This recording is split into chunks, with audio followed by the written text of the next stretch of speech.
This coverage is sponsored by Richard Sounds Manchester. Call 0333 900 0086 for the best prices and expert advice for TVs, AV and Hi-Fi. Hello everyone, Vincent Teo from HZ Test here. I'm here in Pinewood Studios attending Panasonic's launch event for their 2020 televisions, and I'm sitting beside their new OLED TVs. Obviously at CES, the Japanese brand has introduced the flagship HZ2000, but here beside me I have the HZ1000 and also the HZ1500. You can see that both of them will use a tabletop stand with a circular base. Both of them will have a swivel design which allows you to rotate the screen to wherever you are sitting so that you can actually look at the picture straight on without any geometrical distortion. Now let's talk about some picture quality attributes on the new HZ1000 and also the HZ1500. They will have most of the picture processing features on the flagship HZ2000 except the professional edition OLED panel. So the HZ2000 will have this specially made panel by IG Display, which is capable of actually cooling down faster and capable of a higher peak brightness, up to 20% more than conventional OLED panels, whereas the HZ1000 and also the HZ1500 won't have the professional panel, but there will still be some additional picture tuning work done underneath these two televisions when it comes to their picture quality. So the first thing would be the HCX Pro intelligent processor. And what I've actually admired about Panasonic televisions has always been their color accuracy in terms of their LUT. And they have been working with Stefan Sonnefeld, one of the world's most renowned colorists, to try and tune the colors on the Panasonic OLED televisions. And when it comes to HDR support, all these TVs, all these OLEDs will be supporting the main HDR formats of static metadata HDR10, hybrid log gamma, broadcast-friendly HDR format, HDR10 plus open standard dynamic metadata, and also Dolby Vision proprietary dynamic metadata format. And new for 2020, the company has also decided to tackle bright room viewing.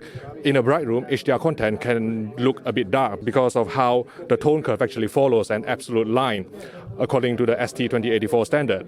But Panasonic has recognized this problem, so they have actually incorporated not only Filmmaker Mode, which was introduced by the UHD Alliance, they have actually added intelligent sensing on top of Filmmaker Mode. So what this intelligent sensing does is to use the ambient light sensor on the display to try and detect the ambient lighting in the room and adjust the picture appropriately, not only for the bright portions of the picture, but also for dark scenes to try and optimize the picture to get a perceptual match to what you would be seeing if you had been watching in a dark room.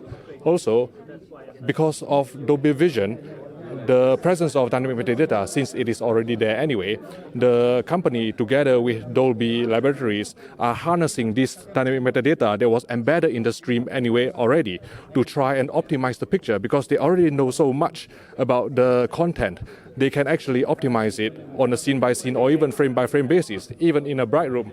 This is similar to how, let's say, Facebook knows so much about us. They are harnessing the data, they are mining the data, and let's say if you were researching about weddings and stuff, Facebook will start bombarding you with advertisements about maybe a honeymoon or something. And the similar principle applies to Dolby Vision IQ. The dynamic metadata is already there anyway. The content creator already knows, and Panasonic as a TV manufacturer already knows the content that will be displayed. So they will be trying to harness and utilize this dynamic metadata to try and optimize the picture for not only a dark room, but also for a brighter environment where some people won't have the luxury of a bat cave. What I'm going to talk about next would be the sound. So when it comes to sound, the HZ1500 will have the upfiring Dolby Atmos speaker, which was so successful on last year's HZ2000. Now the HZ2000 obviously will have the upfiring Dolby Atmos speakers, and I was quite amused when Panasonic said that by incorporating the upfiring Dolby Atmos speakers on the HZ1500, they have basically doubled the number of upfiring speakers on their OLED lineup. And this is just how marketing works. Let's say something is 1 inch and it grows to 6 inches. You can say that it has a stimulated growth of 600%, something like that. Or DCI-P3 gamut coverage, you go for a higher number of 99% rather than a lower number of 74% REC 2020 color gamut coverage. So that is marketing for you. But the speakers on the HZ2000 will be 360 degrees Soundscape Pro, so they will have a 140 watt speaker, whereas the one on the HZ1500 will be 80 watts, and that will be labeled or marketed as the 360 Soundscape. And other things that you may be interested in would be the variable intensity black frame insertion. Obviously, I think this was finally approved by LG Display this year, and Panasonic is taking it on board to try and allow the TV to analyze the content on screen and decide on the appropriate interval of black frame of the cycle duty to increase the motion clarity without the picture going too dark. And also for professional users out there, they have implemented a hard clipping option on these OLED TVs. So these TVs can be used as a color grading monitor. So you just set it to a certain peak brightness to hard clip. And also for near black accuracy and near black fidelity, the company has introduced the world's first 0.5% and also 1.3% video stimulus control for the gamma and grayscale.